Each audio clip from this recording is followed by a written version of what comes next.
ये आकाशवाणी रायपुर है। छत्तीसगढ़ी समाचार बुलेटिन के संग धर्मेंद्र दुबे के जय जोहार। आज के प्रमुख समाचार। प्रधानमंत्री ह मन की बात कार्यक्रम में कहिन कि भारत सौर ऊर्जा ले बिजली पैदा करैया सबले बड़का देश हो गए है। अंतरिक्ष में घलो भारत ह एके संघरा 36 ठिन सैटेलाइट भेजे में सफलता पाए है। प्रदेश के 28 जिला मन में सिकल सेल प्रबंधन केंद्र के उद्घाटन के बाद मुख्यमंत्री ह कहिन कि प्रदेश में जल्दीच राष्ट्रीय स्तर के सिकल सेल रिसर्च सेंटर बनाया जाही और वल्लभ भाई पटेल के जयंती ला काली राष्ट्रीय एकता दिवस के रूप में मनाया जाही। प्रदेश के जिला मन में राखे जाही एकता दौड़।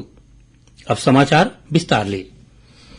प्रधानमंत्री नरेंद्र मोदी ह कहिन है कि भारत ह सौर ऊर्जा ले बिजली पैदा करैया सबले बड़का देश में शामिल हो गए है। आकाशवाणी ले मन की बात कार्यक्रम में प्रधानमंत्री ह कहिन कि जम्मो विश्व ह सौर ऊर्जा ला भविष्य के रूप में देखत हवय।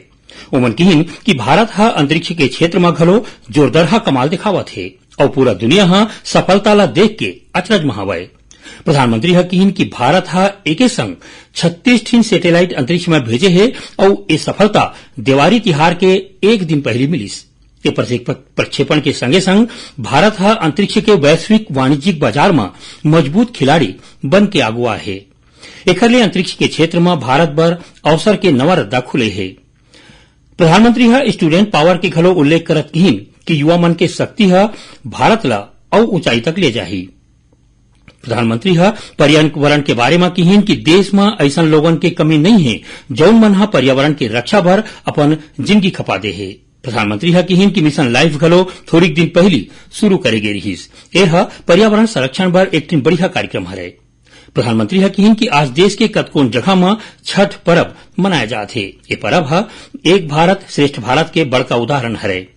मन की बात कार्यक्रम में प्रधानमंत्री ह कहिन कि सरदार वल्लभ भाई पटेल के जयंती के मौका में काली एकता दिवस मनाया जाही और 8 नवंबर के गुरु पर्व मनाया जाही।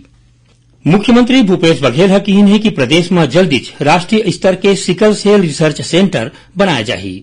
आज वीडियो कॉन्फ्रेंसिंग के माध्यम ले प्रदेश के 28 जिला मन में सिकल सेल प्रबंधन केंद्र के उद्घाटन करत उमन कहिन कि सिकल सेल के समस्या के प्रभावी रूप ले मुकाबला करे बर स्वास्थ्य और परिवार कल्याण विभाग डहार ले जम्मू मेडिकल कॉलेज अस्पताल और सबो जिला अस्पताल मन में नवीन सिकल सेल प्रबंधन के स्थापना करे जात है। ये विधि ले जांच एकदम सरल होही और मितानी मन घलो जांच कर सकही। मुख्यमंत्री है मौका में डिजिटल कार्ड वितरण योजना के शुभारंभ करिन। मुख्यमंत्री ह कहिन है कि प्रदेश में आरक्षित वर्ग मन ला कोनो प्रकार के नुकसान उठाए बर नहीं पड़े। ओमन कहिन की जरूरत पड़ही तो आदिवासी मन के आरक्षण के मुद्दा ला लेके विधानसभा के विशेष सत्र घलो बुलाए जाही। मुख्यमंत्री ह सर्व आदिवासी समाज के प्रतिनिधि मन ले मिले के दौरान कहिन कि राज्य सरकार ह आदिवासी मन के हित और ओमन ला आगू लाए में हर समय आगू रही। मुख्यमंत्री ह बताइन कि आरक्षण के बारे में अध्ययन भ्रमण पर आदिवासी समाज के विधायक और समाज प्रमुख मन के संयुक्त दल ला तमिलनाडु भेजे जाही। इति छत्तीसगढ़ भाजपा ह राज्य सरकार ऊपर प्रदेश के जाति मन ला आपस में लड़ाई के आरोप लगाए है। आज रायपुर के एकात्म परिसर में मीडिया ले गोरबात में भाजपा नेता मन ह कहिन कि छत्तीसगढ़ उच्च न्यायालय में 32% आरक्षण के खिलाफ मुख्य पक्षकार केपी खांडे ला राज्य अनुसूचित जाति आयोग के अध्यक्ष बनाए गए है। उन्हें ओबीसी समाज ला 27% आरक्षण दे के मामला में विरोध करैया कुणाल शुक्ला ला कबीर शोधपीठ के अध्यक्ष बनाए गए है। ये नियुक्ति ला देश देख के राज्य सरकार के विचार ला समझे जा सकते। अखिल भारतीय कांग्रेस कमेटी के छत्तीसगढ़ प्रभारी पीएल पुनिया ह कहिन है कि कांग्रेस कार्यकर्ता मन में जोश और उत्साह हवय। ओमन राज्य सरकार के नीति और सफलता ला लोगन मन तक पहुंचाए बर तैयार हवय। अमन छत्तीसगढ़ प्रवास के दौरान बस्तर दौरा ले लहुटे के बाद रायपुर विमानतल में पत्रकार मन ले गोटबात करत कहिन कि आदिवासी मन के हित के रक्षा बर राज्य सरकार ह पूरा प्रयास करत है। आरक्षण के मुद्दों पर राज्य सरकार ह नियम के मुताबिक फैसला लिही। छत्तीसगढ़ी समाचार बुलेटिन आप मन आकाशवाणी रायपुर ले सुनत हव। छत्तीसगढ़ के खबर ले है आपके वास्ता और खबर के विश्वसनीयता ले है हमार वास्ता। आकाशवाणी समाचार रायपुर के प्रादेशिक समाचार बुलेटिन के संगे संग हमार समसामयिक कार्यक्रम आप रेडियो के संग अपन मोबाइल में घलो सुन सकत हव। आकाशवाणी समाचार फेसबुक, ट्विटर और यूट्यूब में घलो हावय। हमार फेसबुक पेज हरे Chhattisgarh news on AIR, Twitter handle CGAIR news और हमार यूट्यूब चैनल हरे छत्तीसगढ़ AIR न्यूज। तो अब रेडियो के संगे संग आपके मोबाइल के माध्यम ले हम आप तक पहुंचत हन। छत्तीसगढ़ के हर खबर पर सुनत रहो आकाशवाणी समाचार। अब आगू बढ़बो बाँचे समाचार कोती। प्रदेश में समर्थन मूल्य में धान पिसाय के काम 1 नवंबर ले शुरू हो जाही। एखर भर विभागीय स्तर में तैयारी पूरा कर ले गे हे। ए बारे में खाद्य मंत्री ह कहिन कि किसान मन ला धान ला सुखाए ले लाए बर कहे गे हे। एखर ले किसान मन ला धान बेचे में कोनो प्रकार के परेशानी नहीं होवय। धान खरीदी बर एसो घलो प्रति एकड़ 15 कुंटल के मात्रा तय करे गे हे। ऐसने 2.5 एकड़ तक के रकबा वाले किसान मन ला एक बार टोकन दे जाही। 5 एकड़ तक के किसान मन ला 2 बार और 5 एकड़ ले ज्यादा रकबा वाले किसान मन ला तीसर टोकन जारी करे के पहली पूर्व नोडल अधिकारी ले जांच कराए बर पड़ही। पड़ोसी राज्य और पड़ोसी जिला मन ले अवैया धान के अवैध परिवहन ला रोके बर आने जगह में चेक पोस्ट तैयार करे गे हे। जानवा के मुताबिक एसो मोटा धान 2040 रुपया प्रति कुंटल और पतला के संगे संग सरना धान 2060 रुपया प्रति कुंटल के समर्थन मूल्य में खरीदे जाही। तो उन्हें पंजीकृत किसान मन ला धान बेचे बर घर बैठे ऑनलाइन टोकन की सुविधा दे जाथे। एखर बर एनआईसी डहार ले एंड्राइड ऐप टोकन तुहर हाथ बनाए गे हे। देश के पहली गृह मंत्री और लौह पुरुष भारत रत्न सरदार वल्लभ भाई पटेल के काली जयंती है, जिला राष्ट्रीय एकता दिवस के रूप में मनाया जाथे।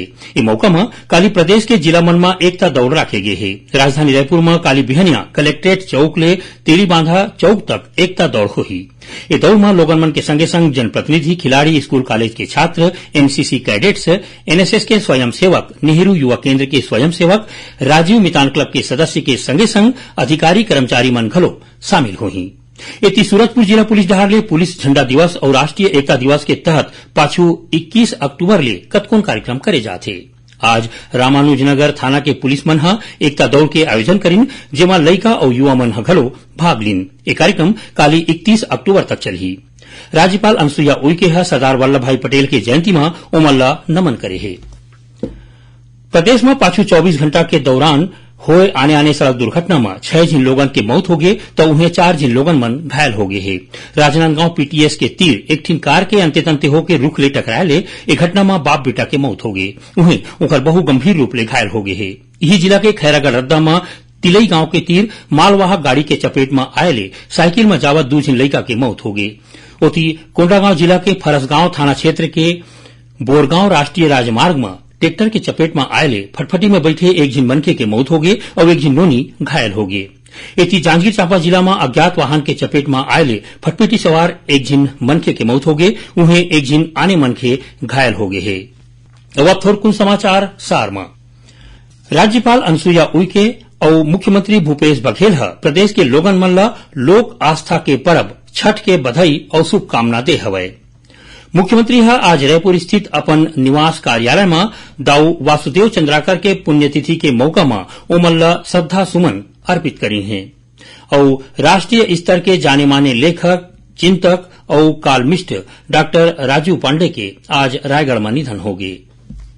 आखिर में प्रमुख समाचार एक घाव फेर। प्रधानमंत्री मन की बात कार्यक्रम में कहिन है कि भारत सौर ऊर्जा ले बिजली पैदा करैया सबले बड़का देश हो गए है। अंतरिक्ष में घलो भारत एक संग्रह 36 ठिन सैटेलाइट भेजे में सफलता पाए है। प्रदेश के 28 जिला मन में सिकल सेल प्रबंधन केंद्र के उद्घाटन के बाद मुख्यमंत्री कहिन कि प्रदेश में जल्दी राष्ट्रीय स्तर के सिकल सेल रिसर्च सेंटर बनाया चाहिए और वल्लभ भाई पटेल के जयंती ला काली राष्ट्रीय एकता दिवस के रूप में मनाया जाही। प्रदेश के जिला मन में राखे जाही एकता दौड़। एक संग छत्तीसगढ़ी समाचार बुलेटिन इहे सिरावत है। जय जोहार।